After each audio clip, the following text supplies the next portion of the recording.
Good morning, everybody. Welcome to our MERICS Media Briefing on the forthcoming Third Plenum of the 20th Central Committee of the Chinese Communist Party.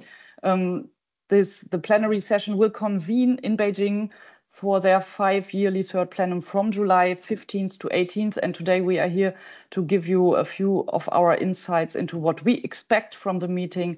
And our experts will also share a few takes on what will be discussed at the meeting, which is a difficult task because, as always in China, things are sometimes not so obvious.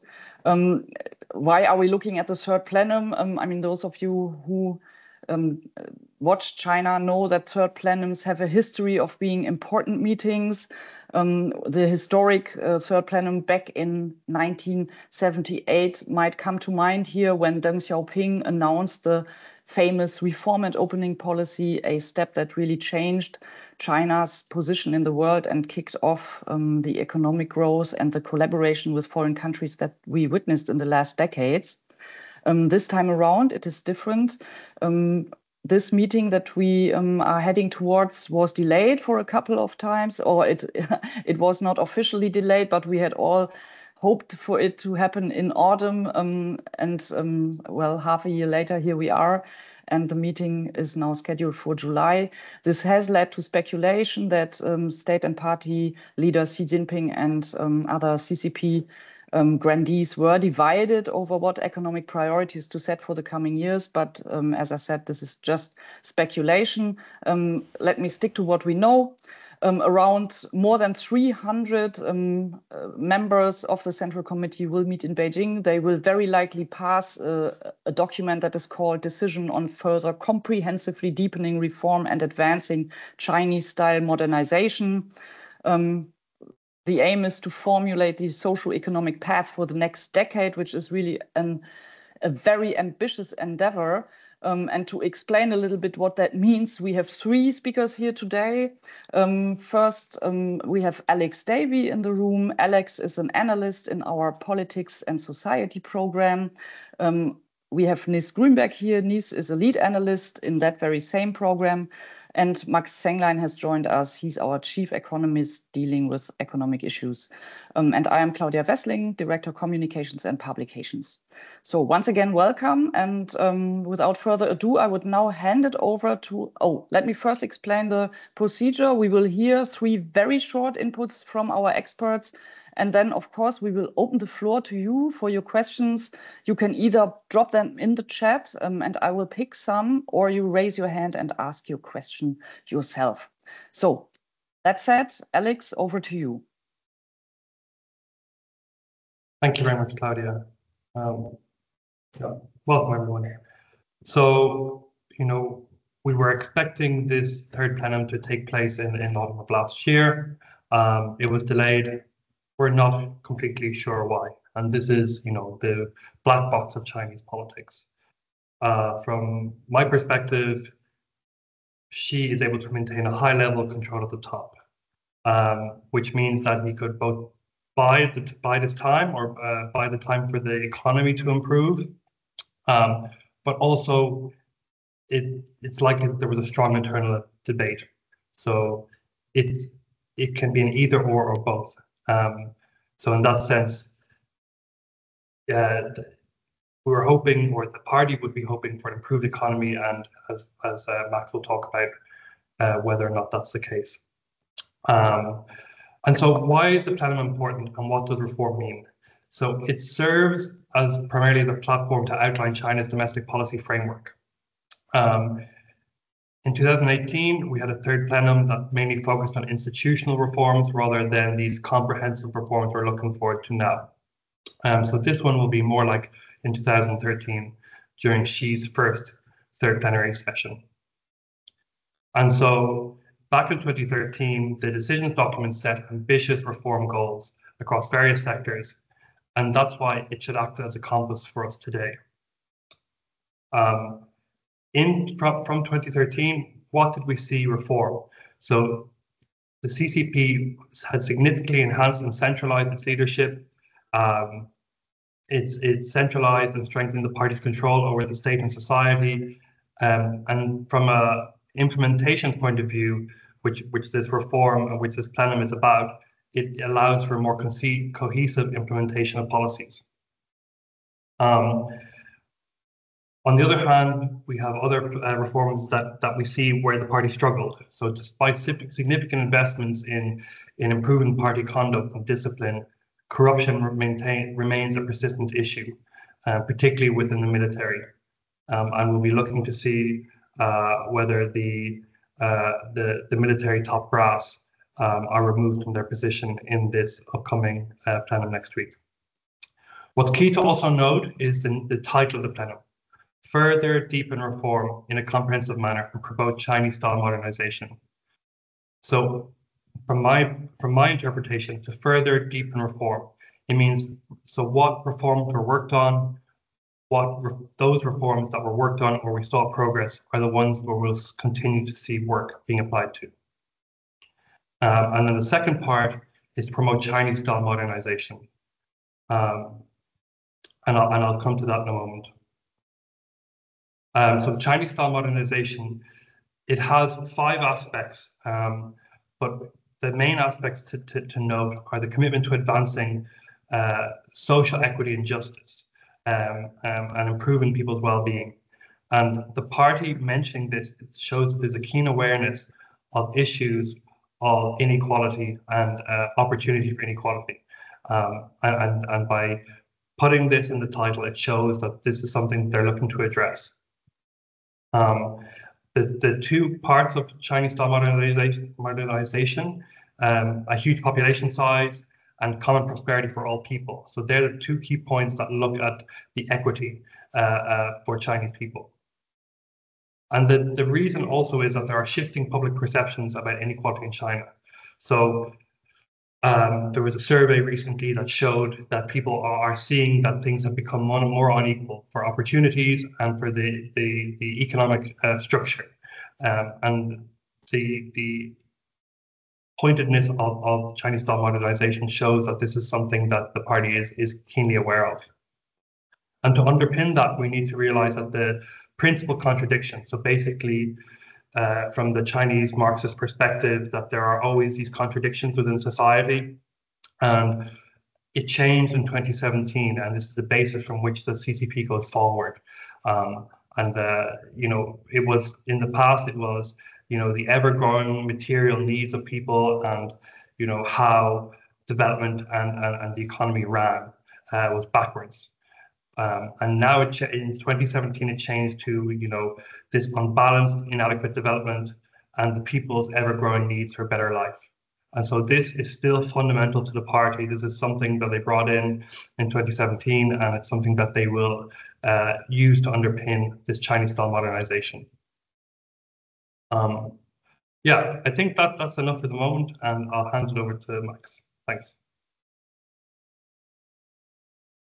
Thanks, and good morning from my side. So I'll just give you a brief overview of basically the state of the economy, and I think what the Third Plenum will meet for the trajectory of China's economy. So I think, as Alex mentioned, there was a lot of debate on why the plenum was so long delayed, and that's a bit unusual, obviously. And I think there was speculation that this had to do with the relative weakness of China's economy, and I think there was a lot of hope that this will be a signal that there will be some type of a course correction in terms of the trajectory of the economy that has been laid out under Xi Jinping's leadership. Now, I think this is highly unlikely.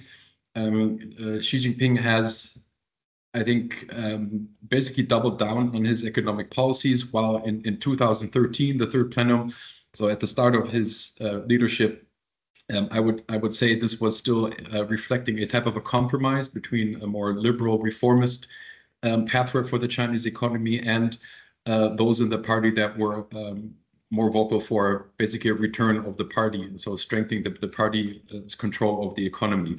This has been, I think, basically shifted to a direction that there is a strong conviction that the party should control the economy. The focus should be on manufacturing and technology, and this is, I think, what is continuing over or has continued over the past years, and I don't see any massive change in this third planning. It will continue to align or try to align economic actors with national strategic priorities that obviously the party lays out. So I don't anticipate any massive shift here, despite the economy facing some headwinds. So I do not think the economic challenges that China is undergoing at the moment are strong enough to really induce a massive rethinking of whether or not the course the country is on is correct or not. So I don't think that is strong enough, and I even though there's going to be, of course, a lot of signaling and language that's going to try to basically convince also the society that China is on the right course. So, of course, this transition to a new development path that China is undergoing is causing tensions.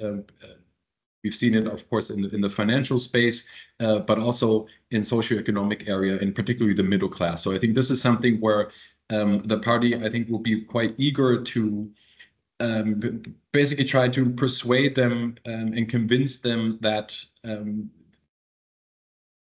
that they basically regain confidence in the trajectory that China is on. So I think this is there's going to be a lot of language towards the middle class, basically, but also private entrepreneurs, as there's, I think, consistently thinking that or that they're feeling some economic pains. And if we look at also the fact that the third plenum will coincide with the release of Q2 macroeconomic data, I find that actually a bit remarkable.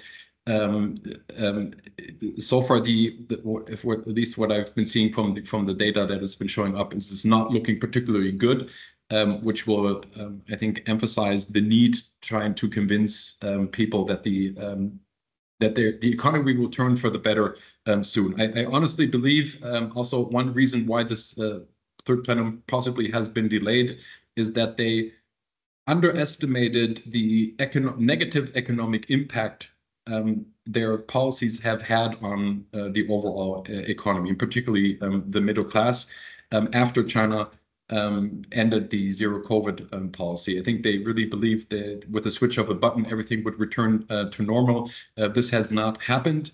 It hasn't happened to this day. And I think this is something they've underestimated, and I also think they've hoped, even in 2024, that by the summer, so this time now, the economy would be in better shape. So at the moment, actually, as I mentioned from the data, the Q2 looks actually gives some indication of further worsening of the economy, particularly if you look at the real estate, but also some of the confidence index, consumer confidence index, are at historic lows. So there is still a lot of conviction to be done, and I think the third plenum is going to be the starting point for all of this. And I'll leave it at that. Thank you.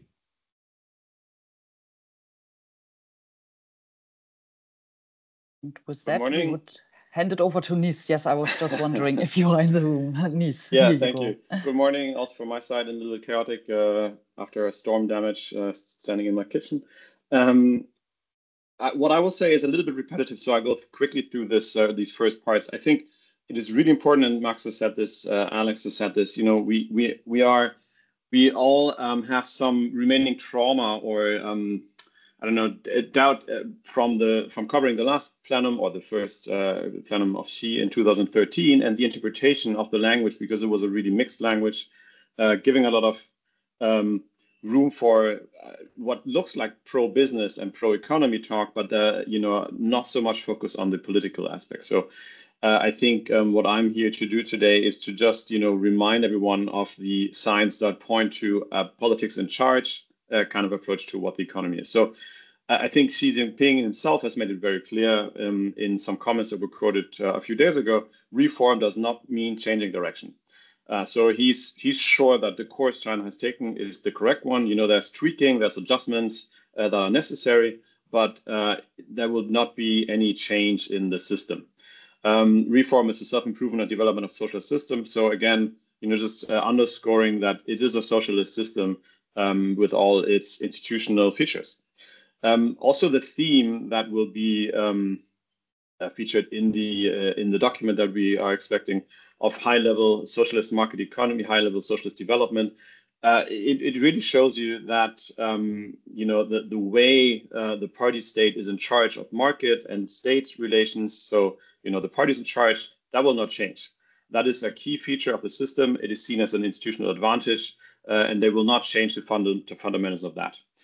The problem, and Max has mentioned this, and Alex has mentioned that, the social contract of a development. So, next year is better than this year. We have more and more money in our pockets. That is starting to erode. People are very dissatisfied. People blame the system now. They don't blame themselves as it used to be before. I'm not. I don't work hard enough, and so on. So there's a start of a disappointment in the structure. And that's, of course, a problem, especially now because the resources to deliver, on this wide range of reforms that Xi Jinping is asking for, is shrinking.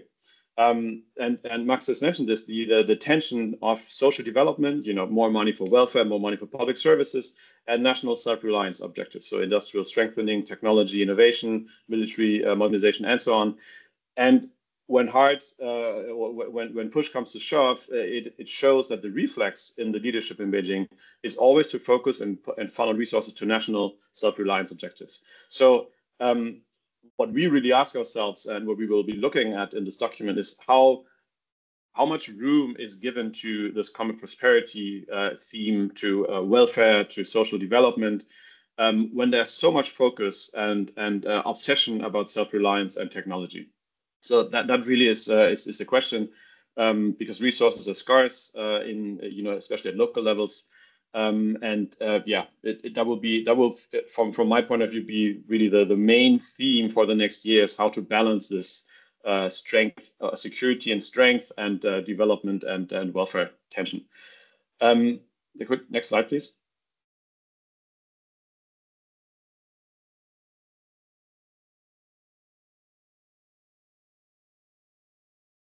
No slide. No slide. Sorry, you changed that. Okay. Perfect. Then we are open for questions now.